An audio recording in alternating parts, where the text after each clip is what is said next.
నమస్కారం city cable CPC news కు స్వాగతం. ముందుగా ముఖ్యాంశాలు. మన కడప స్వచ్ఛ కడప కార్యక్రమంలో ప్రజలందరూ భాగస్వాములై కడపను ఆదర్శ నగరంగా తీర్చిదిద్దుదాం. ప్రజలకు టీడీపీ పోలిట్ బ్యూరో సభ్యుడు శ్రీనివాసరెడ్డి పిలుపు.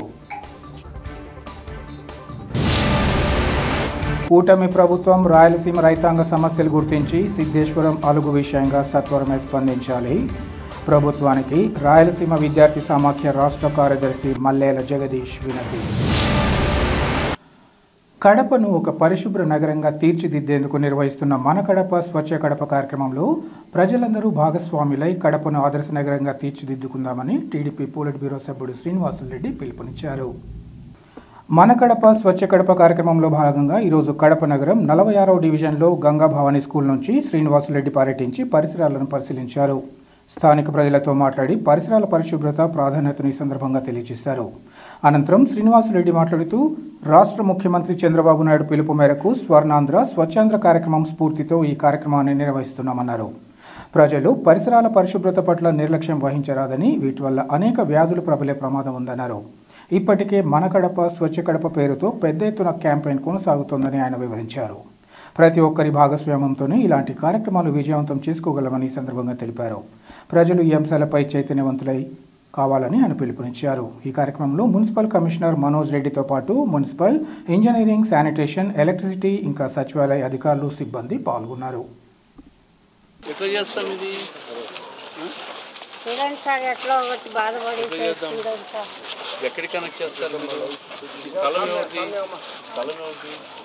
ఈ స్థలం అది ఇంటోళ్ళది సుఖం ఉన్నది.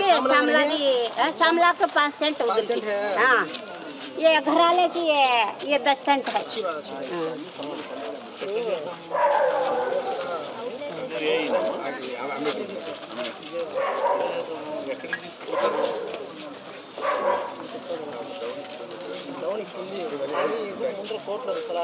आते हैं 4000 తెలుగుదేశం చంద్రబాబు నాయుడు चंद्रबाबू नायडू दे रहे माधवी अम्मा श्रीनिवास रेड्डी आगे हाँ मालूम है चंद्रबाबू नायडू आ सेठ ఒక ఆయన ఉండే ఓ ఆ सेठ ఒక ఆయన తెలుసా ఎప్పుడన్నా వచ్చాడా कहाँ फिरते नहीं जो कभी भी आया जब से एमएलए श्रीनिवास रेड्डी ना सब फिरते थे हाँ काम चलता है మేయర్ ఒక ఆయన ఉన్నాడు తెలుసా ఆయన ఏం చేసినాడు తెలుసా మీకు చూసాం పేపర్లో కరెక్టా అది కరెక్టా दोनों मिलके बहुत खाया 10 साल से लूटी लूटी लूटी कर दिया कड़पा को लूटी పేరు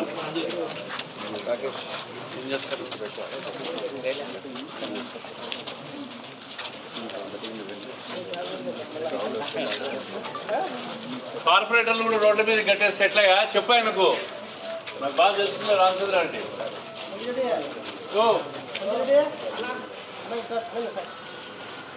కాదు ఎక్కడ పోయింది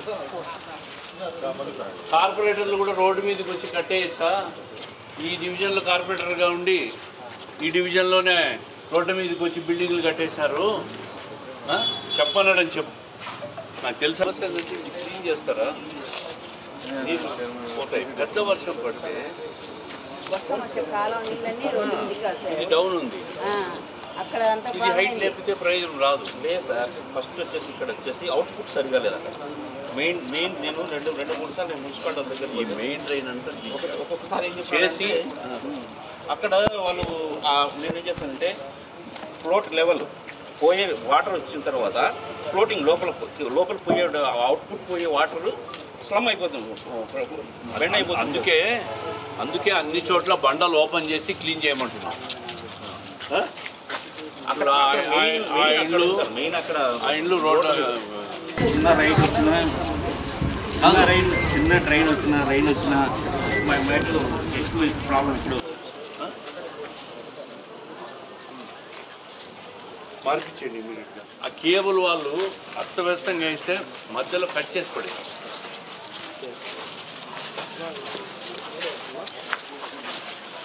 ఎక్స్పెక్ట్ చేస్తుంది. మనము ఈ రోజు నుంచి బాగుపడతాం. పుట్టినారు వాళ్ళు మిమ్మల్ని కూడా నాశనం చేసినారు. మళ్ళీ మీరు నాశనం కావకండి, ఇరుక్కోవకండి.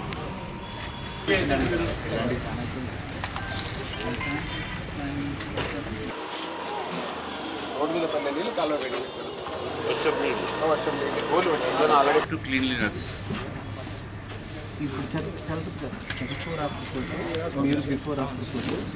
మన లీగర్ దానికి ఏంటి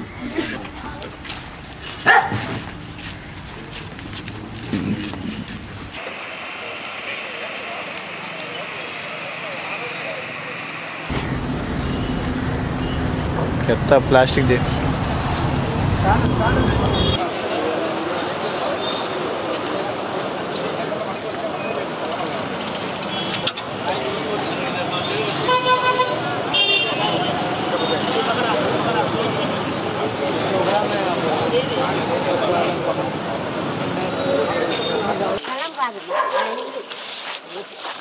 మీలాది కాలువ లాగా చేస్తాను సార్. అందరికి ఇక్కడ వాళ్ళకి అందరికీ ఇప్పుడు అదే ఎట్లా చేస్తాం ఇది? చూడండి సార్, ఎట్లా ఒకటి బాధపడి చేస్తుంటారు సార్. ఎక్కడికి కనెక్ట్ చేస్తారు మీరు? ఈ స్థలం ఏమిటి? స్థలం ఏమిటి? ఈ స్థలం అది ఇంటి వాళ్ళది సుఖం ఉన్నది. सामलाके 5 सेंट उधर की। हाँ, ये घराले की ये 10 सेंट है।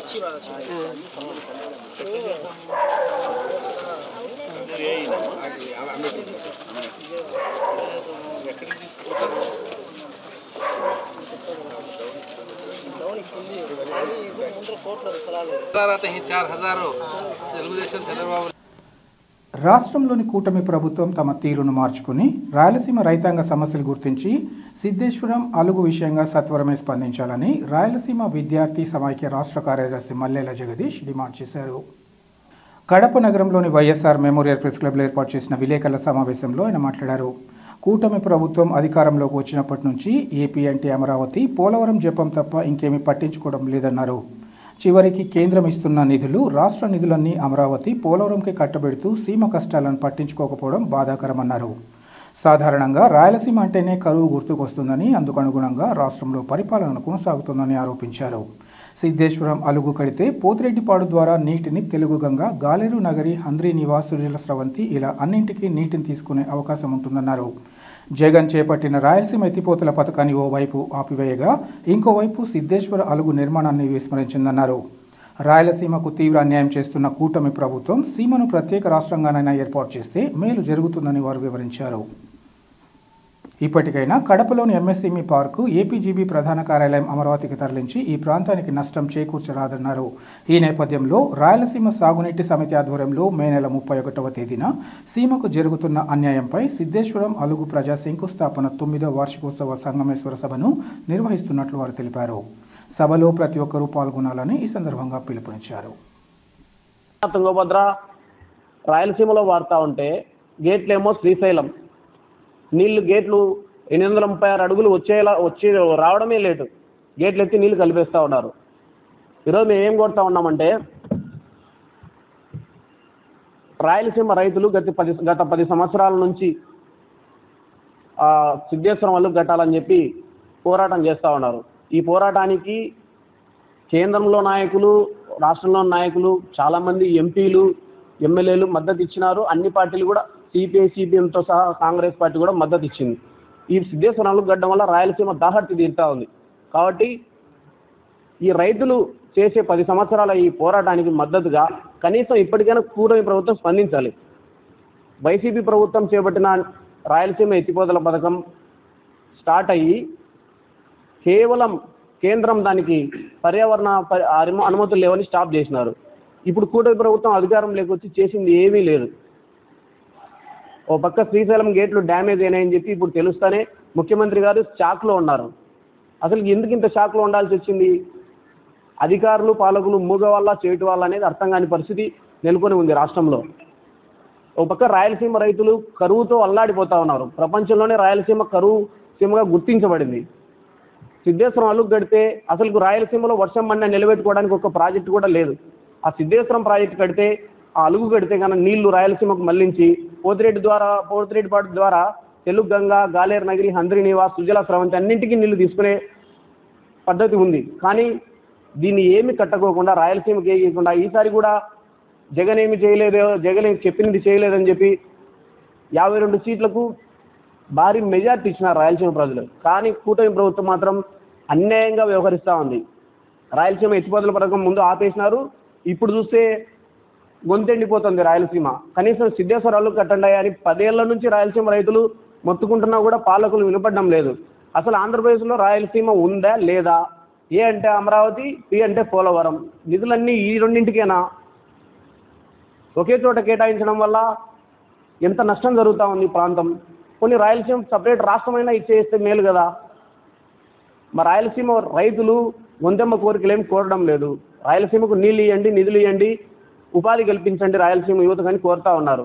అసలు కొత్తటి తెచ్చేదేమీ లేక, రాయలసీమలో తెచ్చింది ఏమీ ఇచ్చేదేమీ లేకపోగా ఎంఎస్ఎంఈ పార్కు, తర్వాత వచ్చేసి కడప నగరంలో ఉన్నటువంటి ఆంధ్రప్రదేశ్ గ్రామీణ బ్యాంకు రాష్ట్ర కార్యాలయాన్ని కూడా తరలిస్తూ ఉన్నారు అమరావతికి. అంటే అమరావతి కేంద్రంగా, పోలవరం కేంద్రంగా రాష్ట్ర పరిపాలన సాగుతూ ఉంది. దీన్ని మేము పూర్తిగా వ్యతిరేకిస్తూ ఉన్నాం. రాయలసీమ సాగునీటి సాధనా సమితి ఆధ్వర్యంలో ఈ నెల మే 31 భారీ బహిరంగ సభ ఉంది. గత 10 ఏళ్ల క్రితం అక్కడ ఒక పునాది రాయి వేశారు సిద్ధేశ్వరాలు కట్టాలని. అది ప్రతి సంవత్సరం కూడా ఒక సభ జరుపుతూ ఉన్నారు. రైతులందరూ అక్కడికి వచ్చి ఇది 100 ఏళ్ళైనా సరే, 200 ఏళ్ళైనా సరే ఈ పోరాటం ఇట్టే కొనసాగుతూ ఉంటుంది. ఎంతమంది చనిపోయినా మళ్ళీ రాయలసీమ కోసం పుడుతూ ఉంటారు.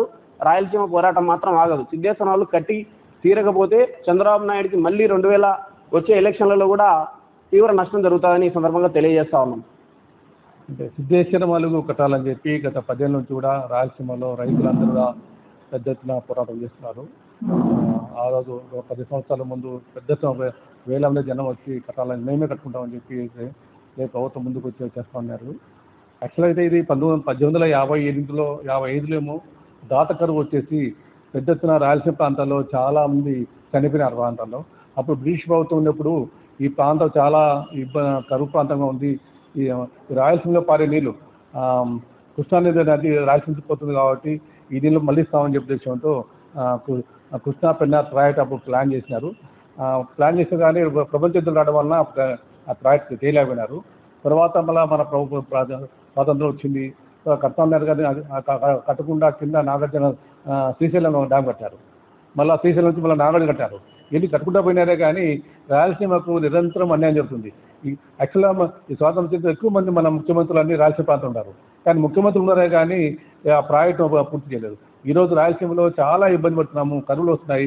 ఎంతమంది రైతులు చనిపోతున్నారో, బోర్లు వేసి ఎంతమంది తయారైనారు.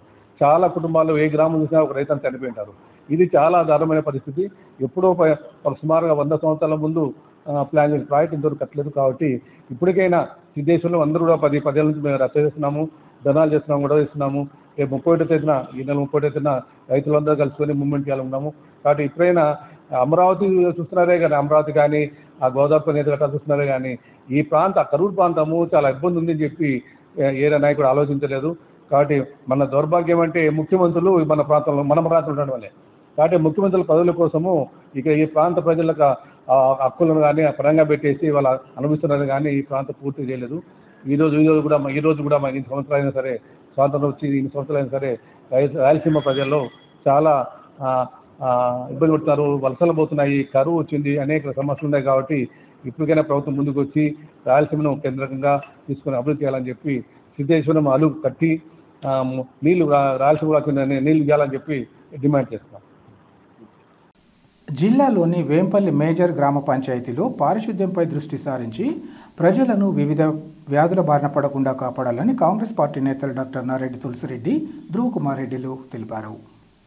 ఈ మేరకు వారు వేంపల్లి గ్రామ పంచాయతీ పాలక మండలికి, పంచాయతీ అధికారులకు, పంచాయతీరాజ్ శాఖ మంత్రి పవన్ కళ్యాణ్కు, ముఖ్యమంత్రి చంద్రబాబుకు విన్నవించారు.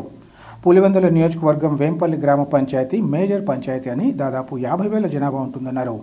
గత కొంతకాలంగా వేంపల్లిలో పారిశుద్ధ్యం లోపించి అధ్వాన పరిస్థితులు నెలకొన్నాయన్నారు. కాంట్రాక్టు పారిశుద్ధ్య సిబ్బంది 78 మంది ఉన్నారని, వీరికి 5 నెలలుగా జీతాలు ఇవ్వకపోవడంతో విధులు సక్రమంగా నిర్వహించడం లేదన్నారు. జీతాలు ఇవ్వకపోవడంతో వారి చేత అధికారులు పని చేయించే అర్హత కోల్పోయారన్నారు. మురుగునీటి కాలువలు చెత్తా చెదారంతో పూడిపోయాయని, మురికి నీరు రోడ్లపై ప్రవహిస్తోందని అన్నారు. రోడ్ల మీద ఎక్కడ చూసినా మురికి నీరు, చెత్త కుప్పలే దర్శనమిస్తున్నట్లు ఈ సందర్భంగా చెప్పారు. ఈ కారణంగా ప్రజలు విష జ్వరాలు, అంటువ్యాధులతో బాధపడుతున్నట్లు ఆరోపించారు. పంచాయతీకి ప్రధాన ఆదాయ వనరు మార్కెట్ టెండర్ గడువు మార్చి 31తో ముగిసినా నేటికి టెండర్ వేయలేదన్నారు.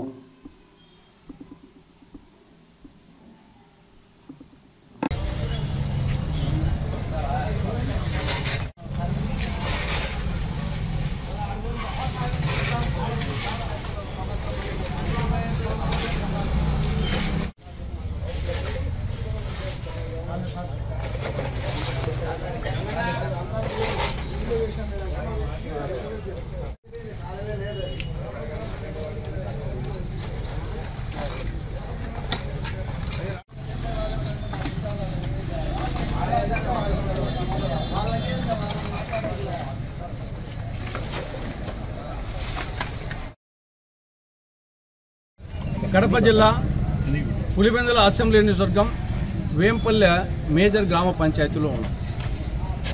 ఇది మఠం వీధి, ఇది మార్కెట్, అదేమో డ్రైనేజ్ కాలువ. మనం మీద రోడ్డు మీద ఉన్నాం. ఇవేమో చెత్త కుప్పలు, రోడ్డు మీద చెత్త కుప్పలు.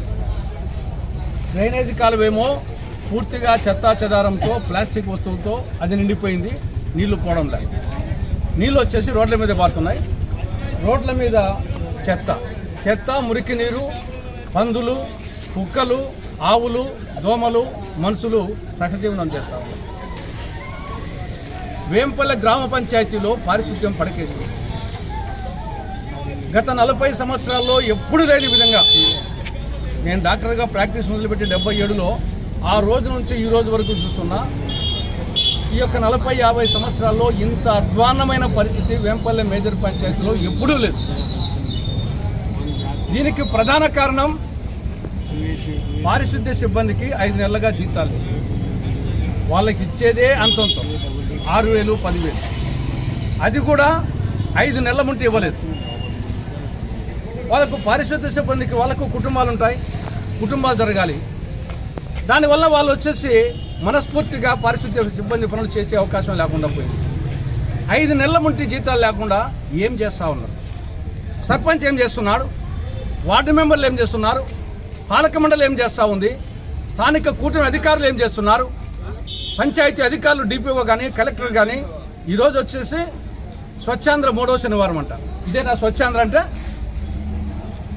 ఆయనేమో Chandrababu Naidu garu day in and day out Swachhandhra, Swarnandhra, Sampadandhra, Arogyandhra అని డైలాగులు చెప్తూ ఉంటాడు. ఇక్కడ ఫీల్డ్లో చూస్తే ఇది మురికాంధ్ర, దరిద్రపాంధ్ర, అనారోగ్యాంధ్ర, నకిలీ స్వర్ణాంధ్ర. ఈయన పవన్ కళ్యాణ్ గారేమో ఆయనకు పంచాయతీరాజ్ శాఖ మంత్రి, మళ్ళీ ఉప ముఖ్యమంత్రి. ఆయనకు సనాతన ధర్మం తప్ప శాఖా ధర్మం తెలియదు అనుకో. నీకు ఇంట్రెస్ట్ లేకపోతే పంచాయతీరాజ్ శాఖ మంత్రిగా ఘోరంగా వైఫల్యం చెందాడు. నీకు ఈ శాఖ మీద ఇంట్రెస్ట్ లేకుంటే ఈ శాఖకు రాజీనామా చేసి ముఖ్యమంత్రితో మాట్లాడి ఆ ఎండోమెంట్ శాఖ ఇప్పించుకో, దేవాదాయ శాఖ. నువ్వు సనాతన ధర్మం దేశాలని తిరుక్కుంటూ ఉండు. ఆ శాఖ ఏదో ఆనం రామనాయుడికి ఇస్తే నీకంటే అంత బెటర్గా ఉంటుందేమో. కాబట్టి ఈ యొక్క స్థానిక కూటమి నాయకులు ఏం చేస్తూ ఉన్నారు? ఇంత అధ్వానంగా ఉంటే రోడ్డు మీద నడిచేదానికి లేదు. చెత్త కుప్పల మీద నడవాలి. పందులు, కుక్కలు, ఆవులు, దోమలు, అంటువ్యాధులు ప్రబలిపోతున్నాయి. డెంగ్యూ, టైఫాయిడ్, అతిసార, కలరా వ్యాధులు విజృంభిస్తున్నాయి.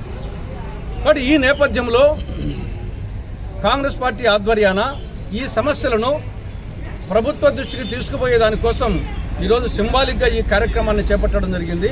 స్వచ్ఛంద పారిశుద్ధ్య కార్యక్రమాన్ని ఇప్పటికైనా స్థానిక అధికారులు మొదలుకొని రాష్ట్ర స్థాయి అధికారుల వరకు, స్థానిక కూటమి నాయకులు మొదలుకొని ముఖ్యమంత్రి గారి వరకు దీని మీద ప్రత్యేక దృష్టి పెట్టండి.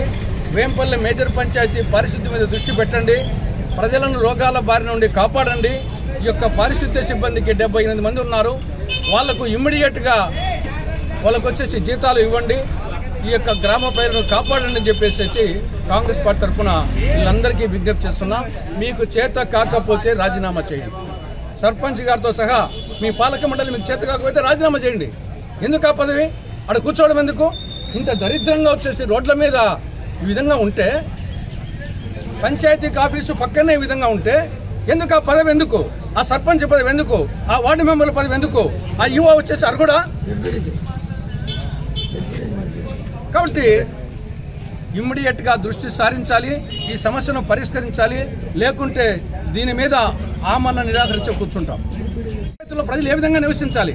గబ్బు కొడతా ఉంది, పక్కన నిలబడుకోవాలంటే టీఎంగడి కాడ గబ్బు కొడతా ఉంది. చీచి, ఇంత అధ్వానమైన ప్రభుత్వం అనేది ఒకటి ఉందా? అర్థం లేచాలంటే స్వర్ణాంధ్ర, స్వచ్ఛాంధ్ర, సంపదాంధ్ర, సంతోషాంధ్ర, ఆరోగ్యాంధ్ర డైలాగులు మాత్రం బ్రహ్మాండంగా ఉంటాయి. చూసే ఘోరంగా పరిస్థితి ఉంది. నేను మళ్ళీ చెప్తున్నాను, 40-50 సంవత్సరాలు నేను ఇక్కడ డాక్టర్గా ప్రాక్టీస్ చేస్తున్నాను.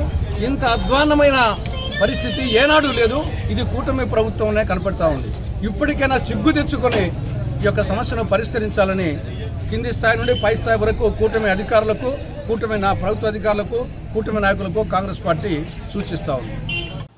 వక్ఫ్ సవరణ చట్టంపై ఏర్పాటు చేయనున్న అవగాహన సదస్సులో కుల, మతాలు, వర్గాలు, పార్టీలకు అతీతంగా ప్రతి ఒక్కరూ పాల్గొని అవగాహన పెంపొందించుకోవాలని ముస్లిం సమైక్య వేదిక నాయకుడు సయ్యద్ సలావుద్దీన్ పిలుపునిచ్చారు. కడప నగరంలోని తన కార్యాలయంలో ఏర్పాటు చేసిన విలేకరుల సమావేశంలో ఆయన మాట్లాడారు. వక్ఫ్ సవరణ చట్టాన్ని కేంద్రంలోని బీజేపీ ప్రభుత్వం చట్టసభల్లో ఆమోదించిందన్నారు.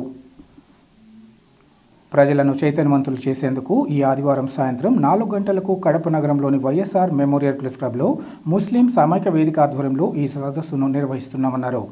ఈ సదస్సులో వక్ఫ్ సవరణ చట్టంపై అవగాహన కల్పించడంతో పాటు కేంద్ర ప్రభుత్వం ఈ చట్టం ఆమోదిస్తే తలెత్తే పరిణామాలు, ముఖ్యంగా ముస్లిం సమాజం ఎదురయ్యే ఇబ్బందులు తెలుస్తాయన్నారు. ఒకసారి రాజ్యాంగ ఉల్లంఘన జరిగితే భవిష్యత్తులో ఇలాంటి ఉల్లంఘనలు మరిన్ని జరిగే అవకాశం ఉంటుందన్నారు. సమైక్య వేదిక ఓ జాతి, ప్రాంతానికి చెందింది కాదని రాష్ట్రంలో చట్టవిరుద్ధ అంశాలపై ఎప్పటికప్పుడు ప్రశ్నించడం జరుగుతుందన్నారు. ఈ క్రమంలో ఆదివారం సాయంత్రం నిర్వహించే అవగాహన సదస్సులో ప్రతి ఒక్కరూ పాల్గొని ఆయా అంశాలపై తమ అభిప్రాయాలు తెలియజేయాలని వారు కోరారు. మీడియా మిత్రులకు, పెద్దలకు అందరికీ నమస్కారాలు. అస్సలాము అలైకుం. ముఖ్యంగా రేపు ఆదివారము సాయంత్రం 4:30 గంటలకు కడప ప్రెస్ క్లబ్లో ముస్లిం సమైక్య వేదిక ఆధ్వర్యంలో వక్ఫ్ సవరణ చట్టంపై అవగాహన సదస్సు ఉన్నది కనుక ఈ 6 చట్టాలు అనేది ఏమిటిది అని వివరంగా ప్రజలకు తెలిసేలా ఒక మెసేజ్ ఇవ్వడం జరుగుతుంది. కనుక కులమతాలకు అతీతంగా, ప్రాంతాలకు అతీతంగా, రాజకీయాలకు అతీతంగా ప్రతి ఒక్కరు కూడా ఈ రౌండ్ టేబుల్ సమావేశంలో పాల్గొని ప్రజలకు తెలియజేసేది ఉంటుంది. ఈ వక్ఫ్ చట్టం చట్టబద్ధతగా మన రాజ్యాంగపరంగా ఉందా, లేదు రాజ్యాంగ వ్యతిరేకంగా ఉందా? రాజ్యాంగం వ్యతిరేకంగా ఉంటే మనం అందరం ఖండించాల్సిన అవసరం ఎంతైనా ఉంది. ఎందుకంటే ఒక్కసారి రాజ్యాంగానికి విరుద్ధంగా ఏదైనా చట్టం వచ్చిందంటే రాబో కాలంలో రోజుల్లో కూడా ఇలాంటి చట్టాలు వచ్చే అవకాశం ఉంది. కనుక సోదరులందరూ కులమతాలకు అతీతంగా మీరందరూ పాల్గొని తమ తమ సందేశాన్ని ప్రజలకు ఇవ్వవలసిందిగా ముస్లిం సమైక్య వేదిక కోరుకుంటుంది. ముస్లిం సమైక్య వేదిక ఒక జాతికో ఒక ప్రాంతానికో కాదు, రాష్ట్రమంతటా ఏ సమస్య చట్ట విరుద్ధంగా వచ్చినా కూడా ముందు ఉండి పనిచేస్తుంది. కనుక ఈ ముస్లిం సమైక్య వేదిక ఆధ్వర్యంలో పెట్టున్నాం. కనుక సోదరులందరూ ప్రతి ఒక్కరు కూడా వచ్చేసి, పిలువనోళ్ళు కూడా అందరికీ ఆహ్వానిస్తున్నాము. కొంతమంది నెంబర్లు ఉన్నాయి, కొంతమంది నెంబర్ లేక పిలవలేకపోయామని మీరు అనుకోవద్దు. అందరూ కూడా రాజ్యాంగానికి మనం కట్టుబడి ఉండి ఈ విషయాలన్నీ ప్రజలకు తెలియజేయాల్సిన అవసరం ఉందని చెప్పేసి మీ అందరినీ కోరుకుంటూ, సవినయంగా కోరుకుంటున్నాను. మీ అందరూ పాల్గొని ఈ రౌండ్ టేబుల్ సమావేశం జయప్రదం చేయాలని. అందరికీ నమస్కారాలు. బీజేపీ ప్రభుత్వం, ఎన్డీఏ ప్రభుత్వం లోక్సభలో వివాదాస్పద వక్ఫ్ సవరణ బిల్లును ప్రవేశపెట్టి చట్టంగా చేసింది. మందబలంతో, మంది బలంతో అది చట్టంగా చేసింది. కానీ దానిపైన సుప్రీంకోర్టులో జరుగుతూ ఉంది. ఈ బీజేపీ ప్రభుత్వం ప్రవేశపెట్టినటువంటి వక్ఫ్ సవరణలు ఏవైతే ఉన్నాయో వాటికి సంబంధించి వివరాలు పూర్తిగా తెలియనందువల్ల పబ్లిక్కు, జనంలో దాని గురించి వివరణాత్మకంగా వివరించి రేపు సాయంకాలం జరగబోయే సమావేశంలో ముస్లిం సమైక్య వేదిక ఆధ్వర్యంలో జరగబోయే సమావేశంలో ప్రెస్ క్లబ్లో రేపు సాయంత్రం 4 గంటలకు వివరణాత్మకంగా వివరించడం జరుగుతుంది. దీనిపైన అవగాహన లేనందువల్ల చాలామంది చాలా రకాలైన అపోహలకు గురవుతున్నారు. అట్లాంటి అపోహకు గురి కాకుండా వాస్తవ పరిస్థితులను వాస్తవ విషయాలను వివరించడానికి గాను రేపు సాయంకాలం అవగాహన సదస్సు జరుగుతుంది. దానికి తప్పనిసరిగా అందరూ హాజరు కావాలని కోరుతా ఉన్నాం.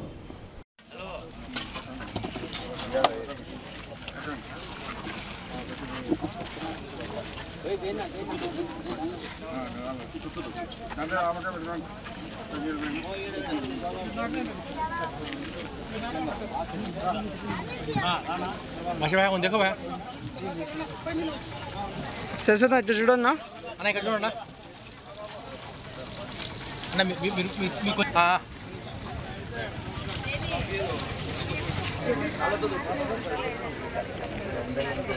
అబ్దుల్ హటో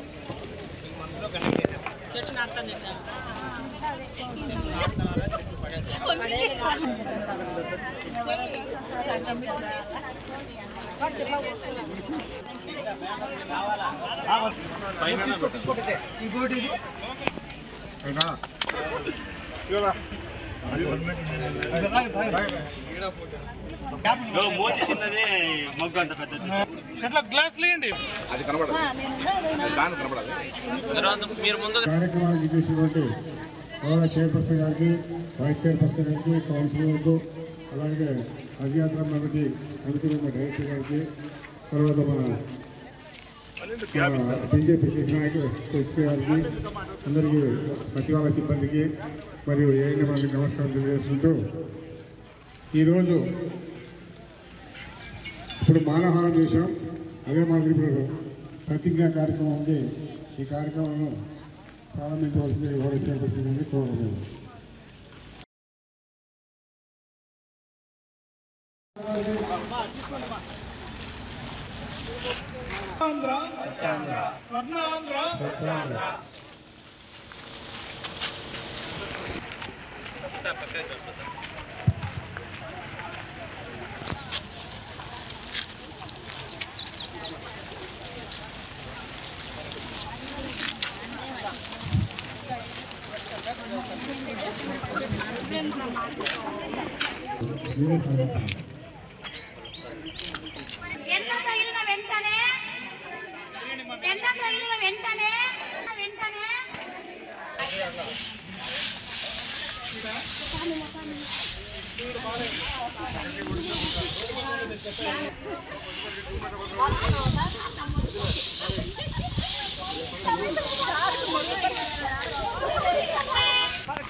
వార్తలు ముగించే ముందు ముఖ్యాంశాలు మరోసారి.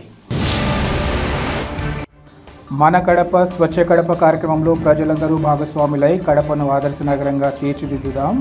ప్రజలకు టీడీపీ పోలిట్ బ్యూరో సభ్యుడు శ్రీనివాసరెడ్డి పిలుపు. కూటమి ప్రభుత్వం రాయలసీమ రైతాంగ సమస్యలు గుర్తించి సిద్ధేశ్వరం అలుగు విషయంగా సత్వరమే స్పందించాలి. ప్రభుత్వానికి రాయలసీమ విద్యార్థి సమాఖ్య రాష్ట్ర కార్యదర్శి మల్లేల జగదీష్ వినతి. సిటీ కేబుల్ సిపిసి న్యూస్ ఇంతటితో సమాప్తం. నమస్కారం.